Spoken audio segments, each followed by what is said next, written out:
Okay, in this session, I'm going to be finishing up on some of the religious things I wanted to go over, religion, belief, and then segueing into sort of this idea of ethnicity tied to the digital, which is sort of what I've gotten involved in myself. Um, First off, just as a note, because I just saw an ad last night on TV, if you're thinking about this idea of the importance of ritual and belief, and especially going back to Durkheim's idea that religion deals with the things that are out of your control, that are not subject to observation. You can think of that classic little jingle. In fact, that's what I saw last night. Is that Santa knows if you've been good or bad, which I think was some old song from back way before any of us were ever born. And when you think about it, that's that's part of the belief system logic that Durkheim was talking about. That you've got to behave because there's things that monitor your behavior. They're not subject to your being able to play games with them. Though I've never quite figured out if you're a kid and you've been bad, and if you send a letter to Santa Claus, maybe like pleading your case in a court of law. I don't know. You guys can go figure that out. But that sort of gets into what I was looking at here, because it came up when I was thinking about structural inversion. You don't see this much in non-stratified societies. You tend to see structural inversion rituals in societies which are very rigid. In fact, they're most common in what you call caste societies, where people's position in society is fixed at birth, and they do not move through it. So, for example, here in Hawaii, in the late period prior to European contact, the period, especially in the eastern part of the Hawaiian Islands, where you had the Pa'ao-based, really caste social system of the chiefs, the Ariki on top, the large majority of the population, the Makainana in the middle, and the very bottom of that was a sort of ambiguous group that had various names, including Kauwa, which just meant people without mana. And in those groups, there was no interaction. Makainana were not allowed to interact socially or otherwise be even near, for example, chiefs. However, when a high chief would die, then for a period it's not really too clear what the trigger was, but somewhere between 3 to maybe a couple of days to a couple of weeks, the entire system would basically stop, and people could interact with whoever they wanted to. They could do whatever they wanted to, and basically sort of like no rules. So what you want is from an entirely rigid system that involved, for example, falling on the ground if a chief went by, to not being anywhere near their food or their shadow or anything like that, to a system where you pretty much can do whatever you want to for a very short period of time, and then bang, when the new chief is brought into power, then thump, you go back to this old rigid system again. Very typical in societies which are extremely rigidly structured, but especially where you've got the majority population doesn't benefit from that structure. Another example, probably more famous, would actually be Mardi Gras, as it's actually practiced in most of Latin America, where Mardi Gras, or Carnival, as the Brazilians would pretty much call it, means that for a period of time, this society's inverted. So the people that work for you for a couple of days actually could be in charge. The people that are the bosses for a couple of days have to be the workers. So the social thing is inverted. And that's actually fairly typical in societies which are very heavily structured to the benefit of a small minority. Having said that, of course, when you look at like the United States, Mardi Gras, Carnival basically just becomes an excuse to party.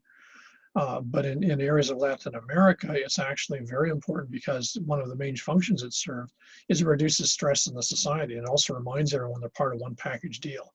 The guys in charge might be able to lord over you for 360 days of the year, but for 5 days you can give them shit. So if in that 360 days they go completely overboard and give you a hugely hard time, then for 5 days you can get a little bit of your own back.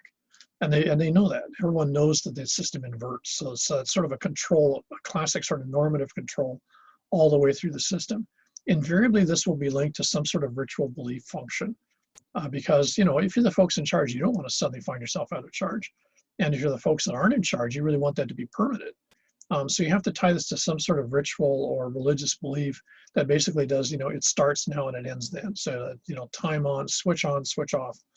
So the system doesn't just sort of, collapse, which you get as Carnival, Mardi Gras. Last two notes. We don't really have time to cover in this class. I go into this more in the socio-cultural design class. This is the idea of geomancy. If you take the idea of mana being in things that are alive, And you extrapolate that as many societies do, which have the idea of mana, central to their logic system. And for example, here in Hawaii, if the ancestors that are your clan ancestors are the ones that make the landscape. So for example, if you're Kamapuaa, you make Kahana Valley, literally, that's his body. He lays down, that makes the valley. Excuse me. Then to a certain extent, you could argue that he's imbued that landscape with some of the mana from him because he spent the energy to shape that land for his descendants, his clan people.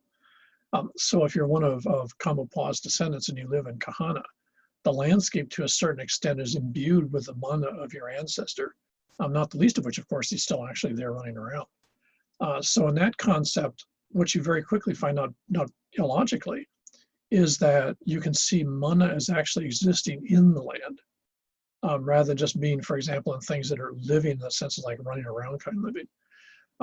And so geomancy is the idea of mana being in the landscape. Now, most societies which actually get to this logic level, they actually see the landscape as actually being alive. This would be the only thing I can think of in the modern intellectual context would be the idea of the Earth Gaia, the fact that the whole planet is like one giant superorganism.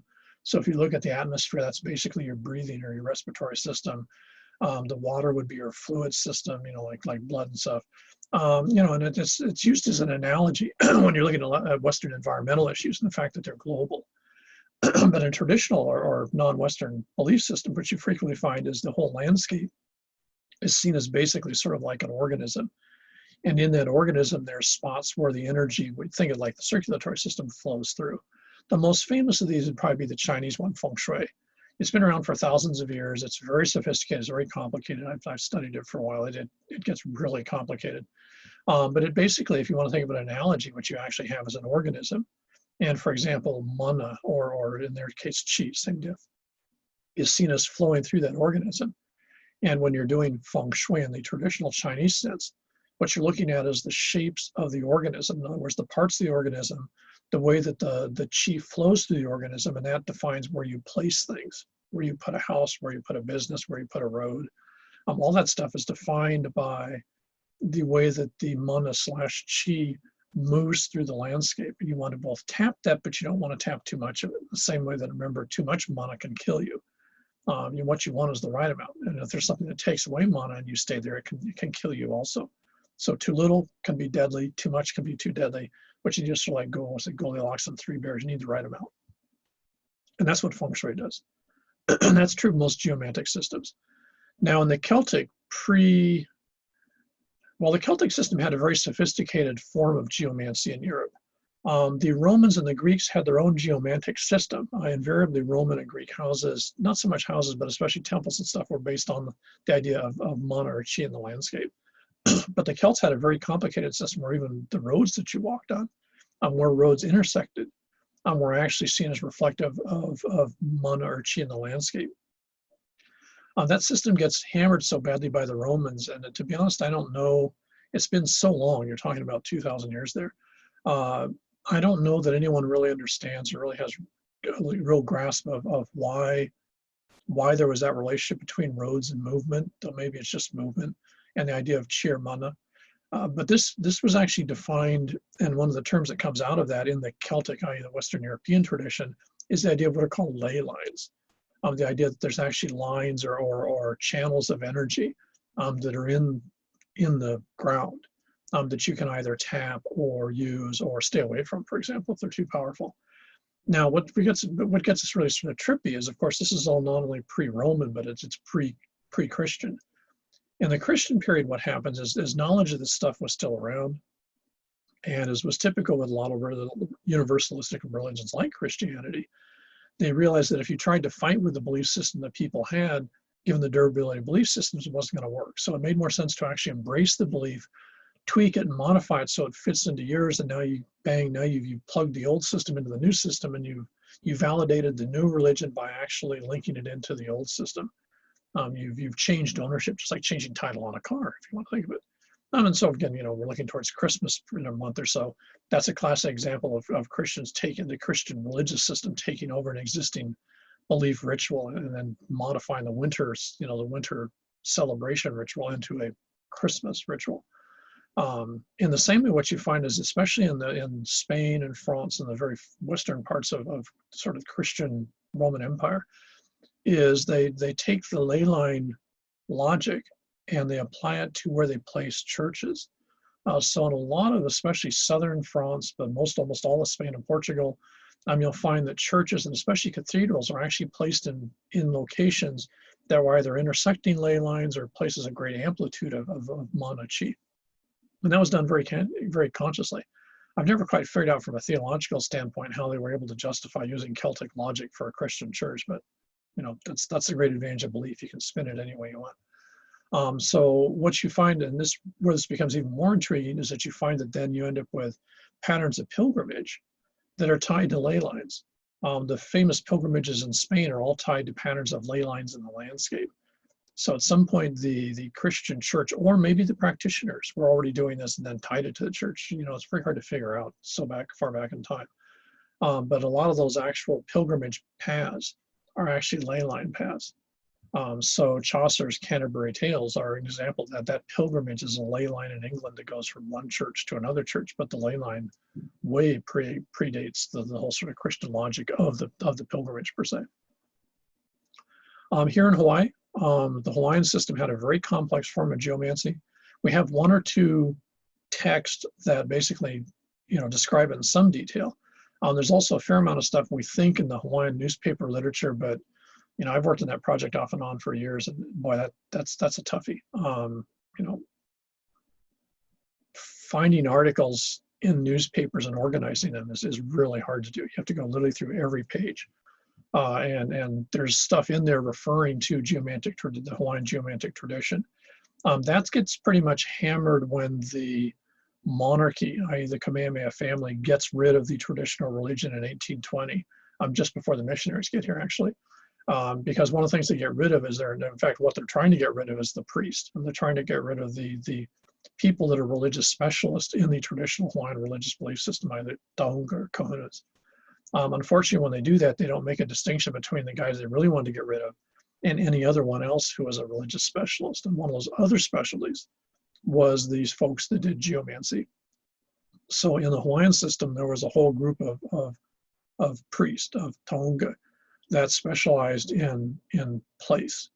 And so, for example, in any of the islands here, you could not put a house or any structure or do any sort of modification without getting their approval, because they were the only ones that really could read the landscape sufficiently well to tell you whether it was a good idea or a bad idea in terms of whether you'd be impacting mana/chi in some way.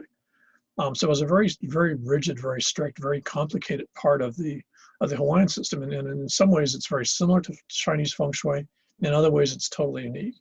It's a fascinating area. And again, we're just barely starting to sort of find, pieces of that.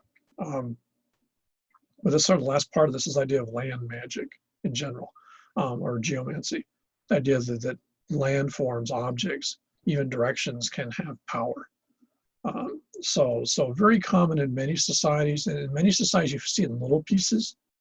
In other societies, like in Chinese society with feng shui, or the traditional Hawaiian system with the Hawaiian geomancy, or the old Celtic tradition, it's a very complicated, very sophisticated, very comprehensive view of the relationship of life energy and the planet in the sense of physical landforms and such.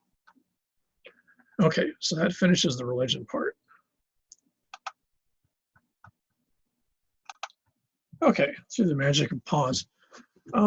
So going into this whole idea of identity, one of the huge changes that's occurred, you have to remember traditionally identity, even into the last part of the 20th century, was based on group membership. There were people that were visible and in some ways around you. So they could be in media, for example, like maybe originally radio, or more recently, say, TV. But still there was a fairly straightforward view of whether you were part of that group or not.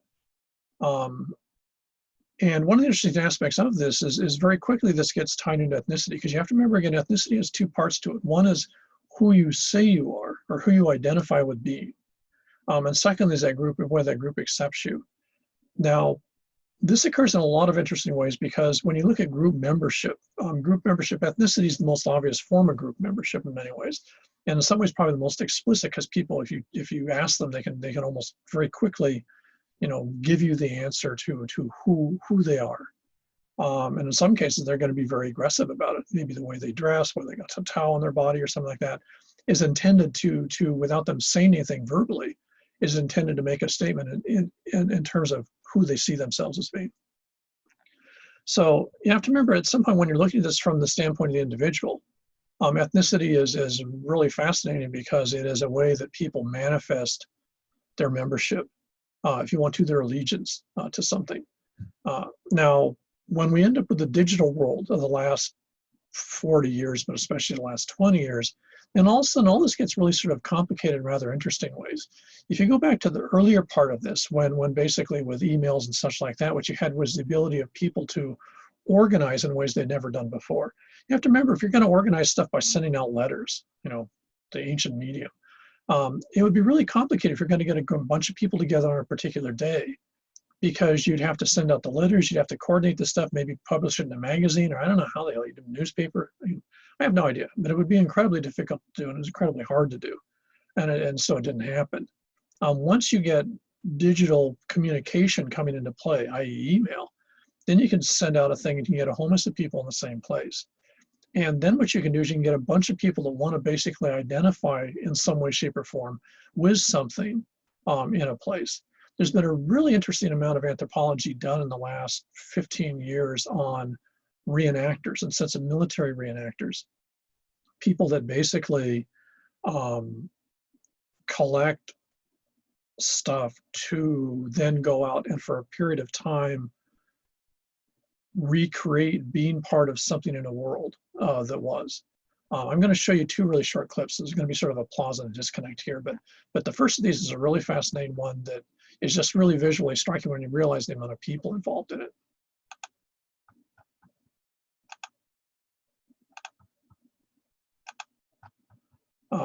This is a reenactment. I believe it's from about,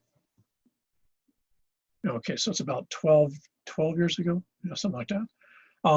What's really striking here is this has become a big thing. I'm sure they didn't have it this year, but every year when they sort of celebrate, or I don't know what you can call it, commiserate over the Battle of Gettysburg in, I think, early July 1863.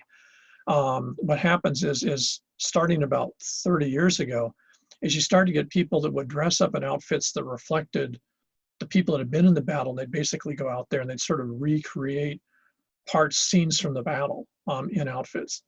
Now, this is a huge thing in places like Europe too, but then it tends to oftentimes be, for example, medieval. In England, there's a huge society that has to do with English Civil War.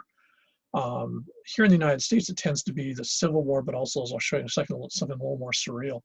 What's really striking here is once you get the idea of digital media, then a bunch of folks can basically set up and they can just basically do a broadcast email and get everyone together, and they can show up at the same place and basically recreate stuff.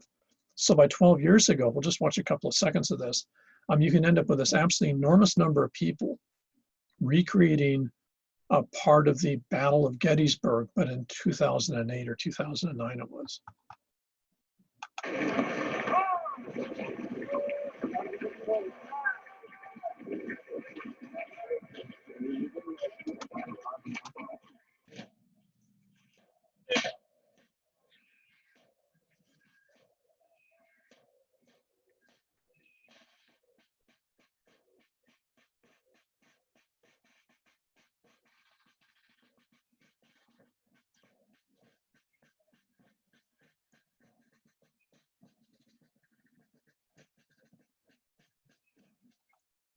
There's several things really interesting about this. One is you have to be in a period outfit to actually do this. Second is I have no idea what the weather was like that particular day, but if it's someplace like Pennsylvania in the middle of July, it should be hot as hell. And these have to be wool outfits. So that's, to me, that looks like work. But what's really interesting is, and I think in this particular one, it wasn't one of the largest, but they oftentimes have with 6,000 or 8,000 or 9,000 men, or I should say people, men and women, recreating parts of these battles. This is, I think, it's got to be the Confederate part. There's also guys in Union outfits on the two sides. And so what you've got is literally thousands of people that actually, I think, now take their vacations and they go out here to dress in these outfits and basically for a couple of days reenact, though reenact and play becomes interesting words in this, a thing that occurred in the past. But of course, I mean, here's a guy taking a picture or something like that. You know, these folks are in well, now in 2008, now it'd be in 2020. So, you know, this is only something they're doing for a weekend or a couple of days during a week. But it's absolutely fascinating because they have to act in period style. They're supposed to talk, I think, in period language. They're supposed to eat period food. There's a fair amount of, from what I understand, and when you read the accounts of this, there's a fair amount of rules about, for example, if you've got more modern like media, you can't be in the group or something like that. You have to be very visibly outside watching in. Originally, these were intended for educational purposes, so they'd have a group of people dress up so that you know, school kids or some group could actually see what guys looked like in that period when they were fighting this battle. But when you end up with 10 or 13,000 men, it's been pointed out there was, I think, was 13,000 was the number in 2013 or something. That's actually almost a third or a half of the entire Confederate Army that actually fought in the battle in 1863. So you've got these enormous numbers of people. I mean, if you just look at this mass of people going in the background, if you watch this whole video, you know, this just keeps on going on. This is just group after group. This is literally thousands of people marching in step in a hot summer's day in Pennsylvania to recreate something. And it's the ability to organize that many people at a point in time is a reflection of the modern media that we have. Let me pause this for a second. I got to fish something else up. Here's a group that specializes in World War II reenactment. So these guys are dressed up as German soldiers, and they actually have equipment that I don't know if it's original or you know, like copies or reconstructions or whatever.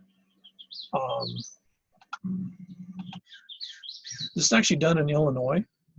So here's the American side.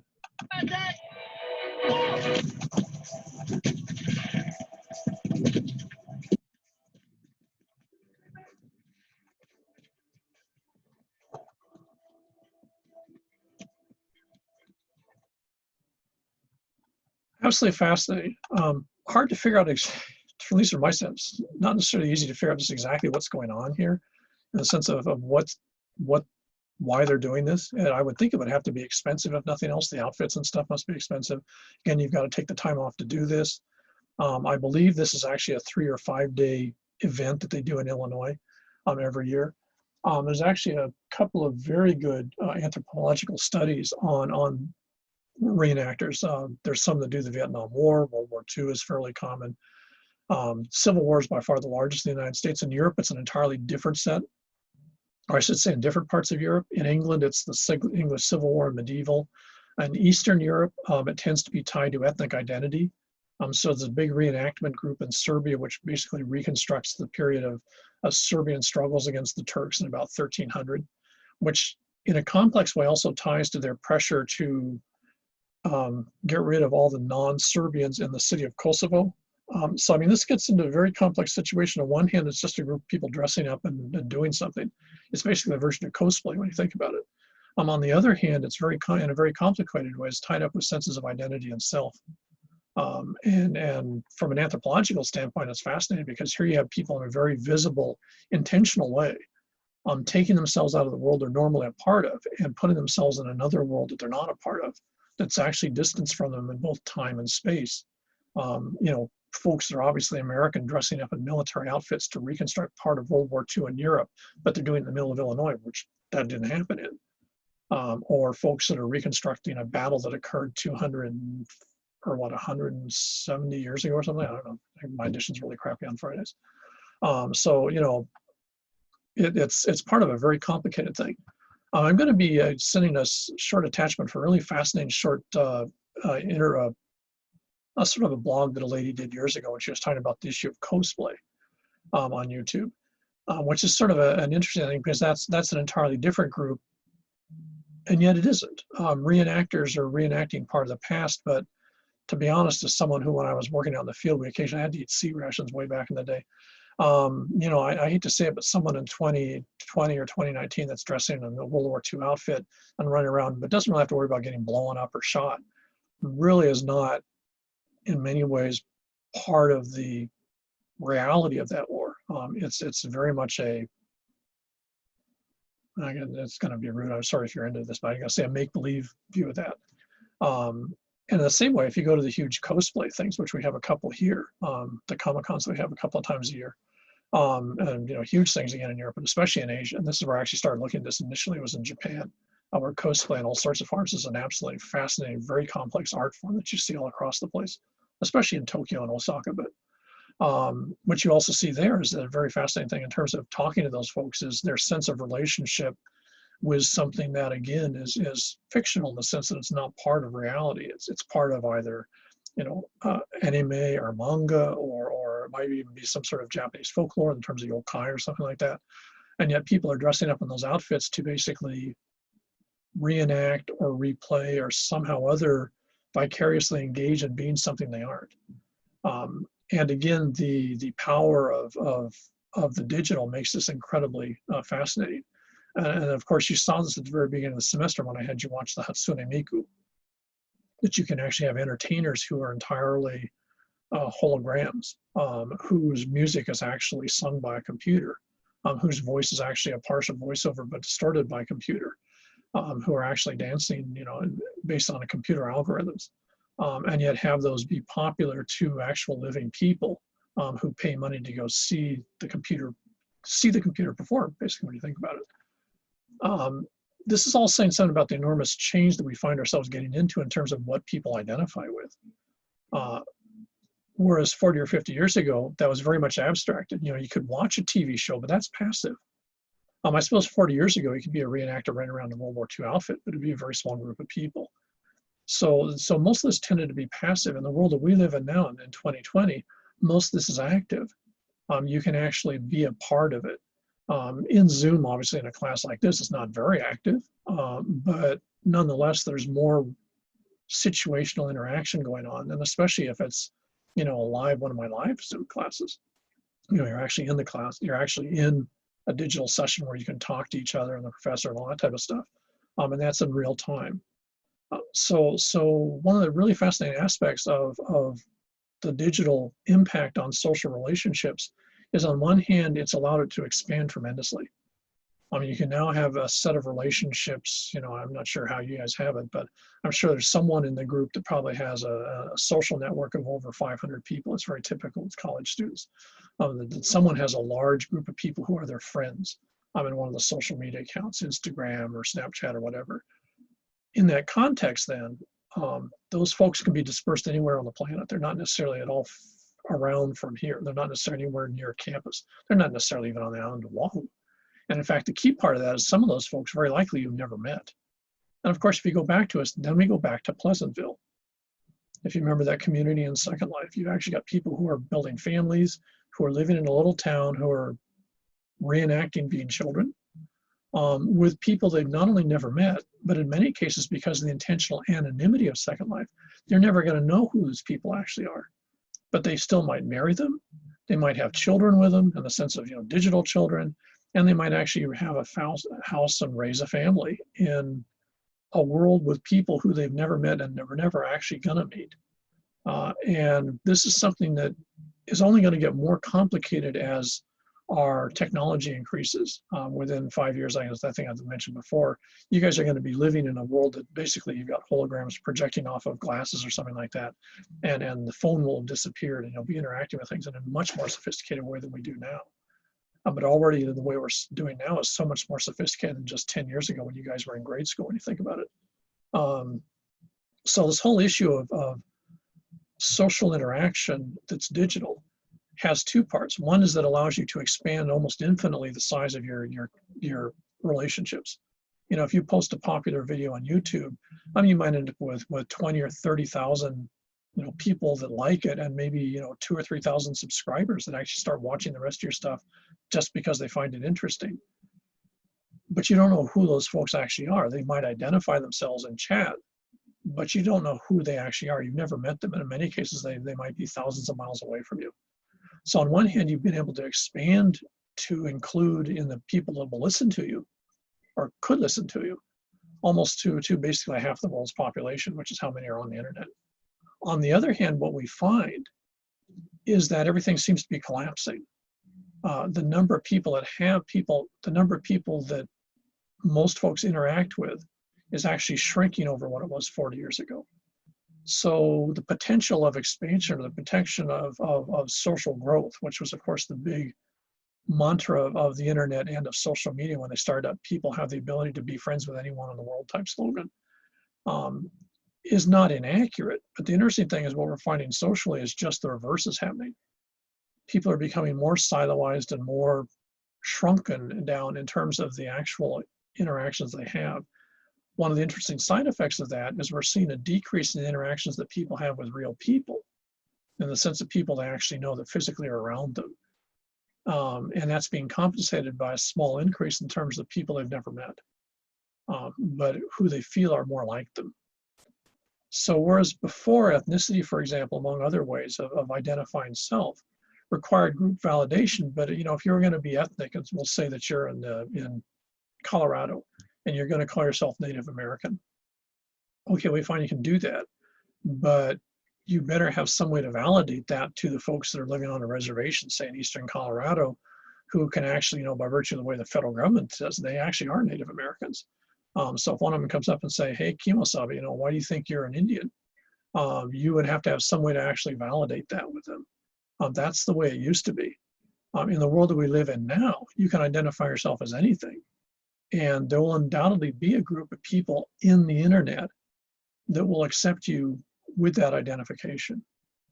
So whereas in the past, you needed actual physical people around you to validate identity.